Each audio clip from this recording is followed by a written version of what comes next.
तो भाइयों, इलिया टुपुरिया ने यहाँ पर एक रीसेंट इंटरव्यू में अरमान सारूकियन को बहुत बुरी तरीके से धोया है।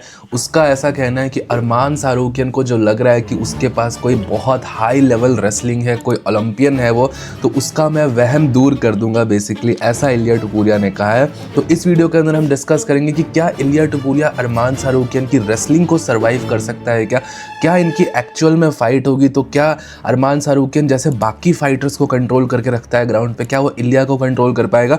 सारी चीज़ों के बारे में इस वीडियो के अंदर डिस्कस करेंगे। साथ ही साथ भाइयों, यूएफसी के heavyweight champion, undisputed heavyweight champion Tom Aspinall ने यहाँ पे रिवील करा है कि उनका आई स्कैन हुआ रिसेंटली और अभी उनको और ज़्यादा टाइम लगेगा यहाँ पर कमबैक करने में। तो इन सारी अपडेट्स के बारे में आप सबको बताऊंगा। और तो और भाइयों, कल अपने इंडियन एमएमए कम्युनिटी में बहुत बड़ा दिन है, चुंगरेन कोरेन की फाइट होने वाली है, साथ ही साथ रविंद्र धांत की भी कल फाइट होगी। तो सारी अपडेट्स आप सबको दूंगा उस फाइट से रिगार्डिंग। लेकिन उससे पहले आप सब वीडियो को लाइक कर देना, चैनल को सब्सक्राइब कर देना यूएफसी कॉम्बैट स्पोर्ट्स का ऐसा ही कंटेंट हिंदी में एंजॉय करने के लिए। सबसे पहले तो अपॉलॉजीज भाइयों, मेरी आवाज़ यहाँ पर आप सबको अगर वीडियो में थोड़ी डिफरेंट लग रही होगी, क्योंकि मेरी फिलहाल तबीयत थोड़ी कुछ दिनों से सही नहीं चल रही है, वरना ये वीडियो कल ही अपलोड हो जाता। एक दिन कल ये डिले हुआ क्योंकि मेरी तबीयत ठीक नहीं थी और मैं रिकॉर्ड नहीं कर पाया। बट फिलहाल अभी तबीयत ठीक है, रिकॉर्ड कर पा रहा हूँ और इसीलिए आप सबको अपडेट्स यहाँ पर देने हैं यूएफसी की। सबसे पहले बात करते हैं यहाँ पर इलिया टुपुरिया के बारे में। हम सबको पता है भाइयों, यहाँ पर व्हाइट हाउस कार्ड होने वाला है। अगला जो यहाँ पर कार्ड आने वाला है वो यूएफसी का व्हाइट हाउस कार्ड होगा और वो एक इकलौता कार्ड होने वाला है जिसमें यहाँ पर व्हाइट हाउस लॉन में यहाँ पर यूएफसी की फाइट होगी। जो यूएफसी का व्हाइट हाउस है उसमें फाइट होगी। अब इसमें इलिया टुपुरिया फाइट कर रहा है जस्टिन गेची से। बट इस फाइट से रिगार्डिंग बहुत सारे लोगों को ये कंप्लेंट्स है कि जस्टिन गेची को यहाँ पर होना ही नहीं चाहिए था। यहाँ पर तो अरमान सारूकियन जो कि नंबर 1 कंटेंडर है उसके साथ फाइट होनी चाहिए थी। तो इलिया ने लगातार इंटरव्यूज दे रहा है, फाइट आ रही है तो, और हर इंटरव्यू में उसने एक चीज यहाँ पर फिर से बोली है कि एक बार वो जस्टिन गेची से डील कर ले, फिर वो अरमान सारूकियन को यहाँ पर एम्बेरस करने वाला है। अब यहाँ पर उसके पीछे कहने का रीजन ये है कि अरमान सारूकियन को लोग इस टाइम पे कुछ ज्यादा ही ओवर रेट कर रहे हैं, स्पेशली उसकी ग्राउंड स्किल्स को लेके, कि वो किसी लेवल का ओलंपियन रेसलर है या किसी लेवल की उसके पास रेसलिंग है जो कि कोई भी और फाइटर यूएफसी के अंदर उसको कंट्रोल नहीं कर सकता है। अब इलिया टुपुरिया ने यहाँ पर क्लियरली बोला है कि उसके लेग्स को पकड़ना और उसको यहाँ पर टेक डाउन कर पाना बिल्कुल भी ईजी नहीं होने वाला है। और साथ ही साथ इलिया टुपुरिया ने यह भी बोला है अगर टेक डाउन यहाँ पर हो भी गया तो वो क्या 5 राउंड तक इलिया टुपुरिया को कंट्रोल कर पाएगा। फर्स्ट राउंड के बाद ये अरमान सारूकियन को ये पता चल जाएगा कि वो बाकी फाइटर्स जैसा नहीं है, वो डैन हुकर नहीं है या वो कोई और फाइटर जिसने अरमान सारूकियन जिससे फाइट कर चुका है उसके जैसा नहीं है, वो बहुत डिफरेंट है। और उसके बाद अरमान सारूकियन पैनिक करेगा और वो अरमान सारूकियन को उसके ही लोगों के सामने ही उसका जॉ तोड़ने वाला है, ऐसा इलिया टुपुरिया ने बोला है। अब भाइयों, ऐसी ट्रैश टॉक आपस में बहुत करते रहते हैं। अब आप मेरा ओपिनियन जानना चाहोगे कि मुझे क्या लगता है कि क्या अरमान सारूकियन पे वो ग्राउंड स्किल्स है कि वो इलिया टुपुरिया को कंट्रोल कर ले। मुझे ऐसा लगता है कि definitely first of all light weight division में सबसे कड़ी टक्कर अगर इलिया टुपुरिया को कोई दे सकता है तो अरमान सारूकियन है। और सेकंड थिंग ये है कि डेफिनेटली अरमान का ग्राउंड गेम और टॉप प्रेशर ऑलमोस्ट आप इस्लाम हाजिब जैसा समझ सकते हो लाइट वेट डिवीजन में, वैसा है अरमान सारूकियन का।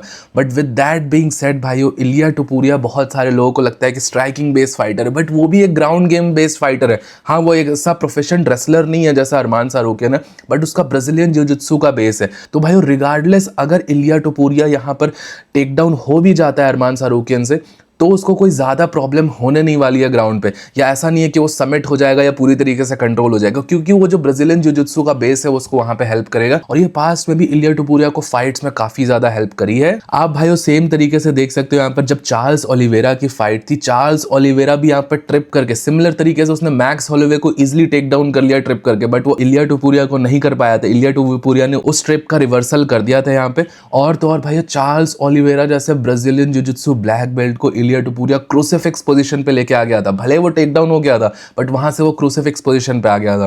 तो आप समझ सकते हो इलिया टुपुरिया का बहुत डेंजरस है ग्राउंड गेम भी, और वो ग्राउंड पे बहुत कंफर्टेबल रहेगा। इवन दो अरमान उसको टेक डाउन कर लेगा, स्टिल वो काफी ज्यादा कंफर्टेबल रहने वाला है ग्राउंड पे। और एक और बहुत इंपॉर्टेंट रीडिंग भाइयों मैंने ली है रिसेंट टाइम्स में, आप सबको भी पता चला होगा कि 5 राउंड रेसलिंग करना कितना ज्यादा टफ होता है। हमने हमजा चिमाएव की फाइट में देखा था कि 5 राउंड कंटिन्यूअस रेसलिंग हम एक्सपेक्ट कर रहे थे, हमजा चिमाएव सेकंड में ही टायर्ड हो गया।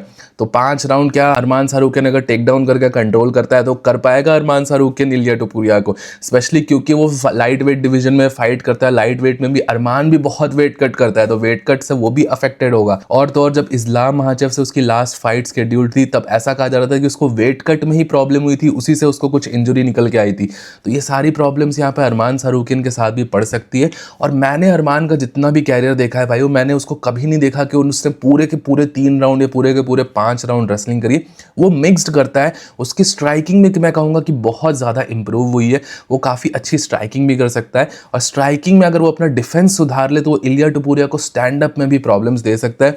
फिर टेक डाउन थ्रेट के साथ जब वो स्ट्राइकिंग करेगा तो वो और बेटर शॉट्स इलिया टोपुरिया के ऊपर लैंड कर सकता है। बाकी भाइयों, इलिया टोपुरिया के लिए मेरी एडवाइस तो इस टाइम पे यही रहने वाली है कि उसको अरमान सारूकियन पे से अपना फोकस हटाना चाहिए और जस्टिन गेची पे फोकस शिफ्ट कर देना चाहिए, क्योंकि व्हाइट हाउस लॉन की फोटोज यहाँ पे निकल के आई है। कंस्ट्रक्शन स्टार्ट हो चुका है भाइयों व्हाइट हाउस लॉन पे, सारी चीजें यहाँ पर सेट है। फाइट में ज्यादा टाइम नहीं बचा है। अगर आज से कंपेयर करोगे तो 20 दिन के अराउंड का ही टाइम बचा है जब इलिया टोपुरिया वर्सेस जस्टिन गेची की फाइट होगी। और जस्टिन गेची यहाँ पर स्पॉयलर्स प्ले करने के लिए जाना जाता है यूएफसी में। आगे की ज्यादा प्लानिंग करोगे जस्टिन गेची को ओवरलुक करके, वो उसी टाइम पे सारी प्लानिंग पे पानी फेर देता है। जस्टिन गेची ने यहाँ पर यूएफसी और टोनी फर्ग्यूसन के प्लान्स खराब किए थे। यहाँ पर टोनी फर्ग्यूसन वर्सेस हबीब की फाइट बनाने से पहले, फिर यहाँ पर उसने अभी पैडी पिमलेट को स्टॉप कर दिया।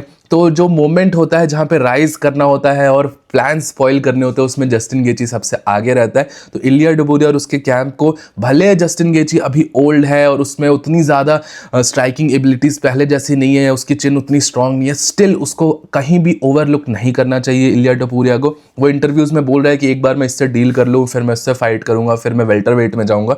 तो कहीं ना कहीं ऐसा लग रहा है कि थोड़ा बहुत ओवरलुक या अंडर रेट तो ज़रूर कर रहे हैं इलिया टोपुरिया का कैंप वाले जस्टिन गेची को। विद दैट बीइंग सेड भाइयों, आप सबका क्या ओपिनियन है इस बारे में, आप सब मुझे नीचे कमेंट सेक्शन में जरूर बताना। अब भाइयों यहाँ पर बात करते हैं अपने इंडियन एमएमए कम्युनिटी के बारे में। कल एक बहुत बड़े मैचअप्स होने वाले हैं इंडिया की कम्युनिटी और नेपाल की एमएमए कम्युनिटी के लिए। कल भाइयों यहाँ पे रोड टू यूएफसी सीजन 5 का एपिसोड्स यहाँ पे लाइव होने वाले हैं और उसमें यहाँ पर चुंगरेन कोरेन फाइट करने वाले हैं इंडिया से। और भाई उनकी फाइट यहाँ पर जापानीज फाइटर र्यूहो मियागुची के अगेंस्ट होने वाली है और ये फाइट आप सब 4 से 5 बजे के बीच में देख सकते हो। उससे भी पहले इंपॉर्टेंट बताना भाइयों, आप सब मेरे टेलीग्राम चैनल को जरूर से ज्वाइन कर लेना। उसमें भाइयों मैं सारे अपडेट्स दे दूंगा, कब फाइट स्टार्ट होगी नहीं होगी, तो जरूर से टेलीग्राम ज्वाइन रखना। तो चुंगरेन की फाइट यहाँ पर रियो मियागुची के अगेंस्ट कल 5 बजे के अराउंड से स्टार्ट होगी, तो उस टाइम पर आप देखना। और तो और भाइयों यहाँ पर कल एक नेपाली फाइटर रविंद्र धांत की भी फाइट होने वाली है किम्बर्ट एलिनटोजन के अगेंस्ट। उनकी भी फाइट कल ही यहाँ पर होने वाली है और सिमिलर टाइमिंग से फाइट होगी। तो इस हिसाब से भाइयों बहुत इंपॉर्टेंट दिन है कल। ऑब्वियसली मैं 100% चाहूंगा कि दोनों के दोनों फाइटर्स ही जीते। भाई हमें फाइनल्स में यहाँ पर रविंद्र धांत वर्सेस चुंगरेन कोरेन देखना है। बाकी भाइयों इस फाइट से रिगार्डिंग अगर आप सबको अपडेट्स दूं तो यहाँ पर चुंगरेन कोरेन ने वेट मिस कर दिया है, 3.5 पाउंड का वेट मिस कर दिया है यहाँ पर फाइट में। 139 पाउंड्स तक ही जा पाए। अब क्या रीजन था भाइयों वेट मिस करने का, वेट कट क्यों नहीं कर पाए? चुंगरेन कोरेन भाइयों इस टूर्नामेंट में बहुत पहले से ही बैकअप फाइटर थे।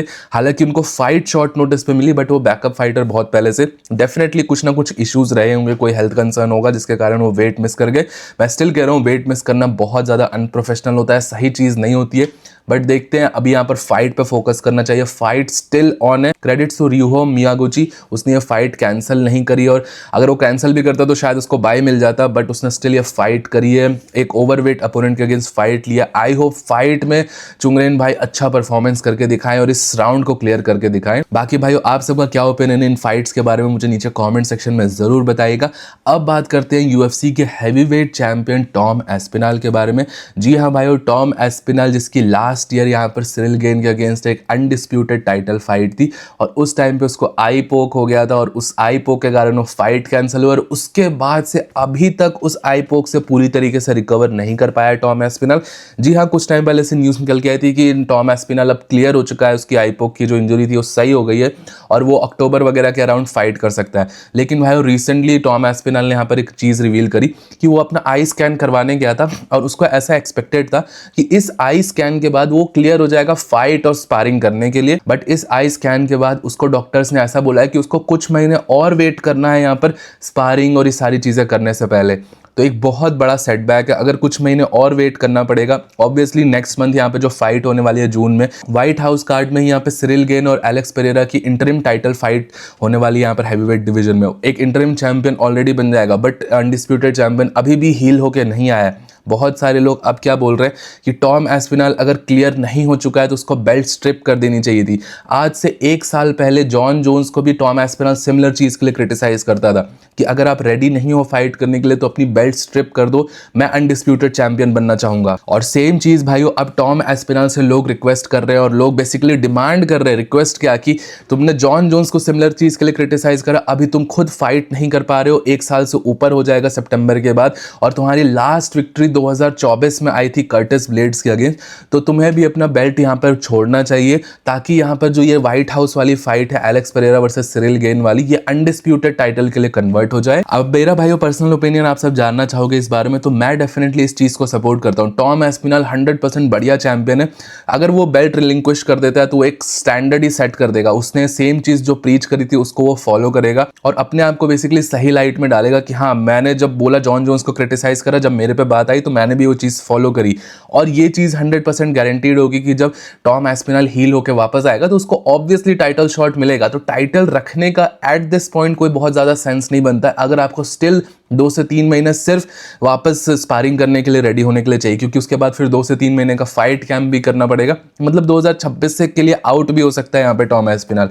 तो अगर ऐसा सीन है, टॉम एस्पिनल को पता है कि उसकी यहाँ पर फाइट जल्द नहीं होने वाली, तो उसको बेल्ट यहाँ पर रिलिंक्विश कर देनी चाहिए। अब बहुत सारे लोग मुझे बोलेंगे तू टॉम एस्पिनल का हेटर है इसलिए सारी चीज़ें बोल रहा है, तो मैं फिर से बोलता हूँ भाइयों, जब जॉन जोन्स ने बेल्ट होल्ड अप करके रखी थी तब भी मैंने ये सेम चीज़ बोली थी कि अगर जॉन जोन्स को पता है कि दोबारा फाइट नहीं करने वाला है, वो रिटायरमेंट लेना चाहता है, तो बेल्ट होल्ड करने का कोई पॉइंट ही नहीं है। बेल्ट छोड़ दो भाई, फिर रिटायरमेंट ले लो, फिर जो करना है करो, बट बेल्ट छोड़ दो ताकि डिवीजन आगे मूव ऑन करता रहे। और ये सेम चीज़ भाइयों मैं यहाँ पर टॉम एस्पिनल को ही कहता हूँ कि अगर उसको पता है कि 2026 तक उसकी फाइट नहीं होने वाली है तो डेफिनेटली उसको बेल्ट रिलिंक्विश कर देनी चाहिए। बाकी आप सबका क्या ओपिनियन है इस बारे में, आप सब डिफर भी कर सकते हो। हम सब भाइयों यहाँ पर ओपिनियंस में डिफर भी कर सकते हैं, इसका मतलब ये नहीं है कि हम एक दूसरे के दुश्मन है।